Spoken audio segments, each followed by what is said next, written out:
Doctor साहब, वज़ीर-ए-आज़म शहबाज शरीफ साहब से बिलावल भुट्टो ज़रदारी साहब की मुलाकात जो है कल शेड्यूल हो गई है, तहफ़्फ़ुज़ात से आगाह किया जाएगा। क्या वज़ीर-ए-आज़म शहबाज शरीफ साहब उन पीपल्स पार्टी के तहफ़्फ़ुज़ात दूर कर सकेंगे? ये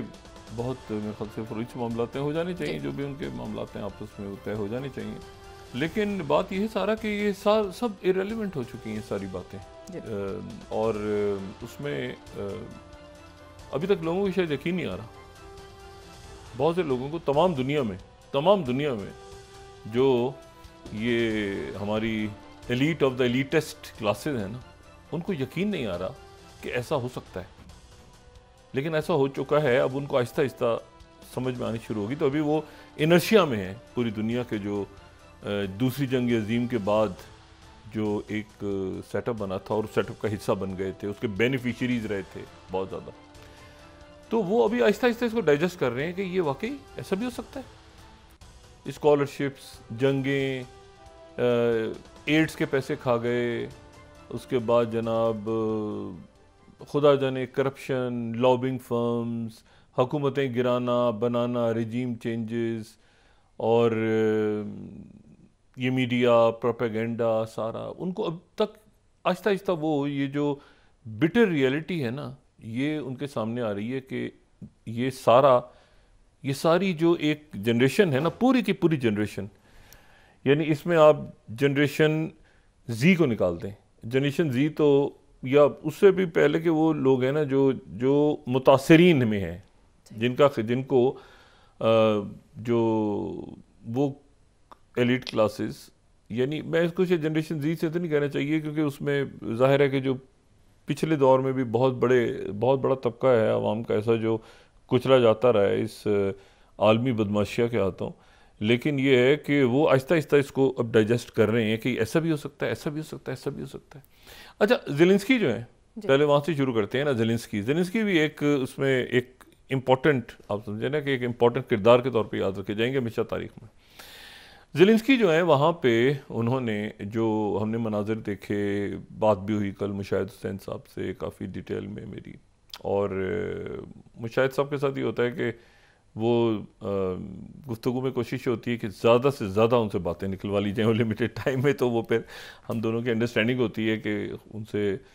जो है ना तेज़ी के साथ बातें, तो उन्होंने दो चार बातें, सारी बातें उनकी बड़ी आम थी, उन्होंने दो चार बातें बड़ी इंपॉर्टेंट की। एक तो उन्होंने पैन अरब इज़म की जगह, जो कि बात पार्टी से रिलेटेड होता था, उन्होंने पैन इस्लामिज़म की बात की कि ये पैन इस्लामिज़म आने वाले दिनों में ज़ायनिज़म के साथ लड़ेगा। दूसरा ये है कि उन्होंने जो बहुत सारी उनकी बातों में से एक बात जिसको मैं आगे तबसरा भी हम करेंगे किसी वक्त, वो ये कि वो कहते हैं कि ब्रिक्स में से जो इंडिया है वो अनईज़ी फील कर रहा है अपने आप को, और बहुत ज़्यादा ब्रिक्स, क्योंकि ये तेज़ी के साथ जो मामलात हो रहे हैं उसमें ये है कि दोबारा ये अल्टा कॉन्फ्रेंस वाली बात जो हम पहले कर चुके हैं, उस तरफ भी जा सकती है दुनिया। रिवर्स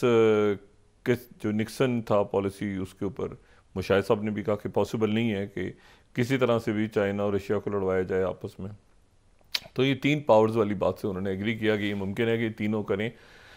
और लेकिन ये कि अभी बहुत सारी चीज़ें जो हैं वो इतनी तेज़ी से हो रही हैं कि अभी क्लैरिटी नहीं है। लेकिन बहरहाल चलें ज़ेलेंस्की से शुरू करते हैं। ज़ेलेंस्की के साथ क्या गुजरे। ज़ेलेंस्की जो हैं वो मौसूफ जो हैं, उनको अमेरिका ने ही बिठाया था लाके इस जगह पे, ठीक है ना। ये पिछली जो डीप स्टेट थी, अगली डीप स्टेट क्या शक्ल लेती है, बनती है नहीं बनती, अभी तो धड़ा तख्ता हो गया पिछली डीप स्टेट को। और पिछली डीप स्टेट का धड़ा तख्ता आप लगाएं तो ये पूरा 1945 से आप लगा लें, ठीक है। और उसकी वजह क्या है वो मैं अभी बताता हूँ आपको कि मैं क्यों ये कह रहा हूँ और कहता रहा हूँ बार बार, अब इतने सालों से ये बात कह रहा हूँ। तो उसके ये जो है ना, ये जो हमारे लोगों ने, तमाम दुनिया के लोगों ने अरबों रुपया कमाया है, अरबों डॉलर्स, बिलियनर्स बने हैं। एक तो वो यूनिकॉर्न्स हैं ना जो अभी आए हैं, जो टेक इंडस्ट्री से वाबस्ता हैं। बाकी जो मिलिट्री इंडस्ट्रियल कॉम्प्लेक्स और ये लॉबिंग फर्म्स, और उसके बाद ये है कि रिजीम चेंजेस और ये बयानिए बनाना और तहरीकें चलाना, और ये सब दम तोड़ चुके हैं। ये दम पहले ही तोड़ चुके थे, लेकिन ये कि इनको दबा दिया जाता था, इन आवाज़ों को दबा दिया जाता था, मार दिया जाता था, ख़त्म कर दिया जाता था। लेकिन ये है कि अब वही जो लोग हैं जिनकी ज़बानें बंद करवा के उनको हैरेस किया, वही पावर में आ गए अमेरिका में। ये सारी शख्सियत जितनी हैं, जी। ये इन सब को इतना मीडिया ने और वहाँ की लॉबिंग फर्म्स ने, चाहे आप उनके देखें ख्यालात से एग्री करें या ना करें, डोनाल्ड ट्रम्प, तुलसी गेबार्ड, कैश पटेल, ये सारे वो लोग हैं जिनको, इलॉन मस्क, ये सारे वो लोग हैं जिनको बहुत ज़्यादा वहाँ पे तनकीद का निशाना बनाया गया, कुछ गलत कुछ सही क्या कुछ, लेकिन ये उस फेज से निकल के आ चुके हैं, ठीक है ना, ये उस फेज से निकल चुके हैं। मार्को रोबियो हैं या उनके पैटी हेक्सेट हैं, तो ये कि ये अब उस फेज से निकल चुके हैं कि ये इनके बारे में कोई कहीं आर्टिकल आ जाएगा तो इनको ये इनका अच्छा खासा रगड़ा लग चुका है, ये निकल के आए हैं उस फेज से कि 2-4 आर्टिकल छप जाएंगे, इनको क्रिटिसाइज भी कर देगा तो ये अपने फैसले तब्दील करेंगे, ऐसा नहीं होने जा रहा। और उसके ये बड़ा अपने आप को जनाब समझ रहे थे कि मैं जाऊंगा ज़ेलेंस्की, तो मैं तो वहाँ पे जाके दलाइल के साथ, अच्छा आप देखें उस जो प्रेस कॉन्फ्रेंस है उसमें एक बात आप गौर करेंगे, ज़ेलेंस्की फंसे हुए हैं इस बात पे कि जमहूरी इक़दार, जमहूरियत, डेमोक्रेसी, फलाना डिमाकना, ये जो टिपिकल एक होता है ना दूसरी जंग अजीम के बाद से लेके जो एक ख़ास वर्ड्स आ गए हैं, डेमोक्रेसी, हमारे वो क्रीडेंशियल्स, हम ये फलाना, हमने जो है ना वो अवार्ड्स लिए हुए, मैंने ये किया, मैंने वो किया, फलाना डिमाका, उसने बात ही नहीं सुनी, क्योंकि उनको पता है कि ये क्या आदमी है, उनको पता है कि ये कौन क्या बंदा है, और ये इसको बिठाया लाके, इसको जो है वो वही मैदान कई दफ़ा हम डिस्कस कर चुके हैं 2014 में, और पूरा कर आके और वहाँ से, और अब ये है कि ये मसूद जो हैं अब आगे क्या करेंगे। ये इन्होंने पूरे के पूरे ट्रांस अटलांटिक जो ये देखें यूरोप में आए हैं ना, और यूरोप के अंदर बात है, यूरोप क्या है, यूरोप जो है वो 1945 तक आपस में सर काटते, खून बहाते, लड़ते मरते, एक दूसरे को जिंदा जलाते, एक दूसरे को सरेआम फांसियां देते, हुक्मरानों को गोलियां मारते कौमें थी, मुल्क थे, और ज़्यादा पुरानी बात नहीं है। यानी 1945 में तो ये आपस में लड़ रहे थे ना। यूरोपियन थिएटर क्या था, यूरोपियन थिएटर, और ये जो पुर्तगाल, बड़े ज़बरदस्त मुल्क हैं, पुर्तगाल, नीदरलैंड्स, आपका फ्रांस, बरतानिया, इटली, ये सारे वो थे जो कॉलोनाइजर्स थे। यानी इन्होंने, इनके आपस में तो इनकी लड़ाइयाँ इस बात पे हुई ना, एक इनमें से एम्पायर बन गई तो वो जनाब दूसरी गिर गई, तो दूसरी बन गई तो तीसरी गिर गई, कहीं इटालियंस गए हुए हैं, कहीं फ्रांस गया हुआ है, कहीं ये गए हुए हैं, कहीं अल्जेरिया में, कहीं अफ्रीका, और मुल्क जिनके ऊपर इन्होंने कब्जे किए हुए थे बशमूल अमेरिका के, उसमें अफ्रीका, उसमें ये बर सग़ीर, उसमें ये आपका ये सारे जो एशिया पैसिफिक हैं या जो भी नाम, तो वो तो सारे इनकी कॉलोनीज थे। और ये जो थे ये तो आपस में एक दूसरे का सर काट रहे थे, जो आज सारे इकट्ठे मिलके बैठ गए, इनको याद आ गई हैं सारी जमहूरी इक़दार। और अभी भी ज़रा सा जो कोविड के दिन आए थे तो एक दूसरे को उन्होंने पहचानने से इनकार कर दिया था। लेकिन बहरहाल ये एक गैर फितरी इत्तेहाद था,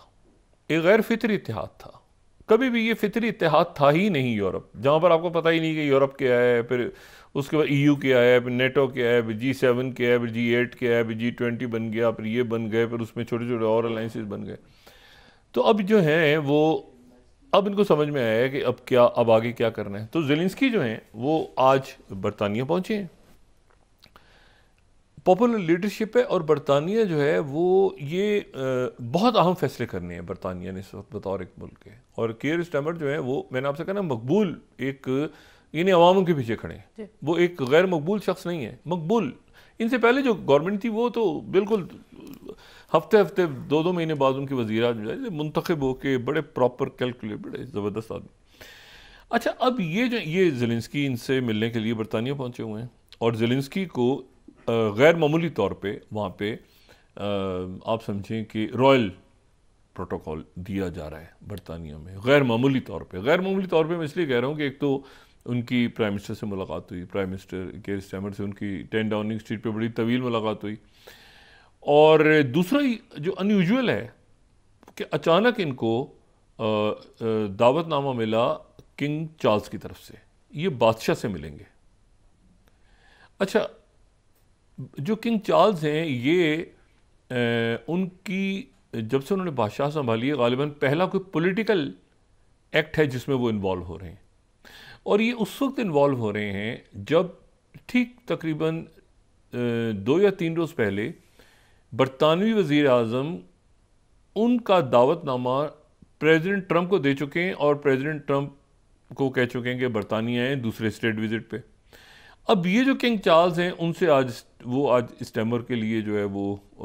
एक पूरा जो बड़ा अनयूजुअल है, मैंने आपसे कहा ना क्वीन मिली हैं पहले और मिलते रहे, ये किंग चार्ल्स भी मिले हैं, लेकिन आज उनका चूँकि एक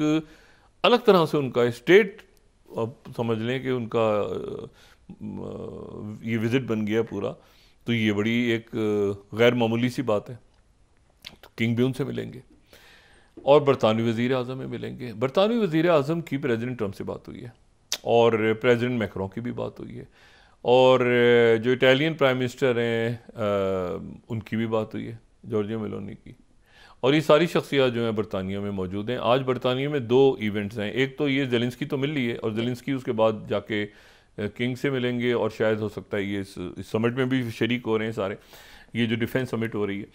और इसमें जो है वो इटालियन प्राइम मिनिस्टर पहुंच गई हैं वहाँ पे, फ्रेंच प्रेसिडेंट मैक्रों पहुंचे हुए हैं वहाँ पे, स्पेनिश प्राइम मिनिस्टर जो हैं पेड्रो सेंचेज वो पहुँचे हुए हैं। उसके बाद डेनमार्क के प्राइम मिनिस्टर वहाँ पे मौजूद हैं, EU की प्रेसिडेंट मौजूद हैं उर्सुला लेन जो हैं, कनाडा के प्राइम मिनिस्टर जो हैं जस्टिन ट्रूडो मौजूद हैं, जो नेटो के सेक्रेटरी जनरल मौजूद हैं, नीदरलैंड के प्राइम मिनिस्टर हैं, स्वीडन, जर्मनी के चांसलर ऑल्फ शोल्ज मौजूद हैं। और उसके बाद जो है वो टर्की से, क्योंकि ज़ाहिर है कि नेटो और EU का, तो इसमें टर्की के फॉरेन मिनिस्टर हैकन फिदन भी हैं वहाँ पे। तो ये जो ये सारी शख्सियत, चेक रिपब्लिक के प्राइम मिनिस्टर पहुँचे, ये सारी शख्सियत जो हैं वहाँ पे जमा है। और ये एक अच्छा, ये तो अब एक प्रेस कॉन्फ्रेंस या एक एलामिया जारी करेंगे, कुछ करेंगे, यूक्रेन की हमायत का ऐलान होगा और ऐसे बता होगा। लेकिन उसके बाद जो है वो जो ब्रिटेन के प्राइम मिनिस्टर हैं उन्होंने और मैक्रों ने, फ्रांस के जो प्रेसिडेंट, उन्होंने मिलकर दोनों मुल्कों ने एक मुश्तरका मुतबादिल प्लान बनाया है जो लेके वो अब प्रेसिडेंट ट्रंप के पास जाएंगे। अच्छा, प्रेसिडेंट ट्रंप के पास जाएंगे, अच्छा ये ट्रक की बत्ती है, क्योंकि प्रेसिडेंट ट्रंप जो हैं वो तो एक तरह से बात ख़त्म कर चुके हैं कि भाई इसने अगर आना है। अच्छा, ज़ेलेंस्की ने फिर कहा है कि मैं मुलाकात के लिए तैयार हूँ अगर मेरी बात पे मतलब ये अब जा रहे हैं दोनों लेके, तो वो जो मुतबादिल प्लान है फलाना डिमांड। मैं उस दिन भी मैंने बात की थी, मैं दोबारा ही बात दोहरा रहा हूँ कि किसी जगह पे कहीं पर ऐसा हुआ है, कहीं पर ऐसा हुआ है जो